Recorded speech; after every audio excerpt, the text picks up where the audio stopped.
Hello guys, welcome back to my YouTube channel unique English mantra by Pankaj Sharma. साथियों, हम पढ़ रहे थे इंपरेटिव सेंटेंस और इंपरेटिव सेंटेंस की एक्सरसाइज करने के बाद आज बारी है एक्सक्लेमेटरी सेंटेंसेस की। एक्सक्लेमेटरी सेंटेंसेस क्या होते हैं, किसे कहते हैं एक्सक्लेमेटरी सेंटेंस, क्या विशेषता होती है इनकी, क्या पहचान होती है इनकी। तो आपको बता दें कि जब किसी वाक्य में अत्यधिक दुख प्रकट किया गया है, अत्यधिक प्रसन्नता प्रकट की गई है, आश्चर्य प्रकट किया गया है, तो ऐसे वाक्यों को हम एक्सक्लेमेटरी सेंटेंसेस कहते हैं। ये पहचान होती है एक्सक्लेमेटरी सेंटेंसेस की कि या तो उनमें दुख, प्रसन्नता या फिर आश्चर्य प्रकट किया जाता है। और जब हम एक्सक्लेमेटरी वाक्यों को इनडायरेक्ट स्पीच में बदलते हैं तो रिपोर्टिंग वर्ब को अलग अलग रूपों में बदलते हैं। आइए शुरू करते हैं अपना चैप्टर एक्सक्लेमेटरी सेंटेंस। अब देखिए, पहचान क्या है।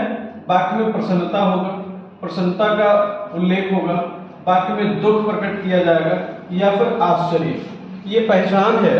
और इंग्लिश में रिपोर्टेड स्पीच में हम क्या करते हैं, क्या देखने को मिलता है हमें, हुर्राह शब्द आया हुआ होगा, इंट्रोडक्शन, अलॉज आया हुआ होगा, ब्रेवो हो सकता है, हाउ अथवा व्हाट ए, कभी कभी ओ या आहा, इस तरह के शब्द जो है आपको रिपोर्टेड स्पीच में देखने को मिलते हैं। और जब हम इनडायरेक्ट स्पीच में बदलते हैं तो सेड टू को अलग अलग वाक्यों में अलग अलग प्रकार से बदलते हैं। तो देखिए, यदि रिपोर्टेड स्पीच में हुर्राह का प्रयोग हुआ है, अगर आपकी रिपोर्टेड स्पीच में हुर्राह शब्द आया हुआ है तो रिपोर्टिंग वर्ब सेड टू को एक्सक्लेम्ड विद जॉय अथवा एक्सक्लेम्ड विद डिलाइट, या तो आप एक्सक्लेम्ड विद जॉय में बदल देंगे या फिर एक्सक्लेम्ड विद डिलाइट में बदल देंगे। एक्सक्लेम्ड विद जॉय और एक्सक्लेम्ड विद डिलाइट। यदि रिपोर्टेड स्पीच में अलॉस, इंट्रोडक्शन अलॉस का प्रयोग हुआ है तो रिपोर्टिंग वर्ब सेड टू को एक्सक्लेम्ड विद सॉरो अथवा एक्सक्लेम्ड विद ग्रीफ, यानी कि सॉरो प्रकट करने वाले शब्दों में बदल देते हैं। यदि वाक्य की रिपोर्टेड स्पीच में गुड हेवंस का प्रयोग हुआ है तो हम सेड टू को एक्सक्लेम्ड विद रिग्रेट अथवा एक्सक्लेम्ड विद सरप्राइज में बदल देते हैं।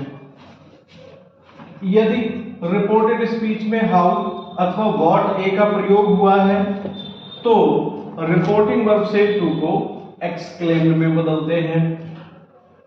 इसके बाद कॉमा, इन्वर्टेड कॉमा के स्थान पर दैट का प्रयोग करते हैं इन वाक्यों में कंजक्शन के रूप में। एक्सक्लेमेटरी सेंटेंस को असर्टिव में बदल देते हैं।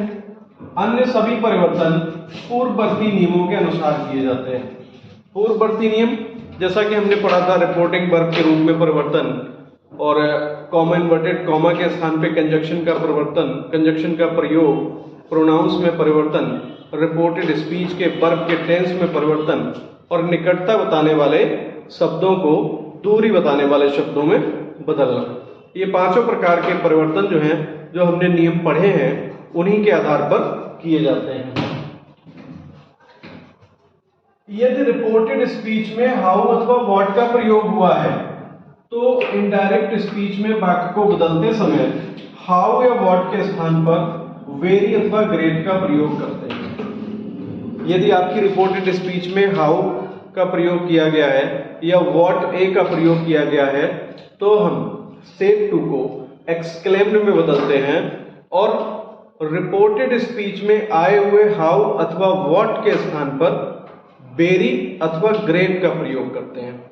अब वेरी का प्रयोग कहाँ करते हैं और ग्रेट का कहाँ करते हैं।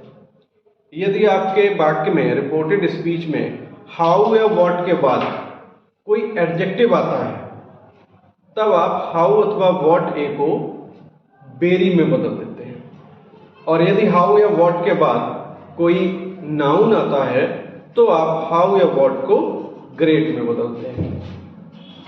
देखिए, यदि हाउ या व्हाट के बाद वाक्य में नाउन आता है तो आप हाउ या व्हाट के स्थान पर ग्रेट का प्रयोग करते हैं, और यदि हाउ या व्हाट के बाद कोई एडजेक्टिव आता है तो आप हाउ या व्हाट के स्थान पर वेरी का प्रयोग करते हैं।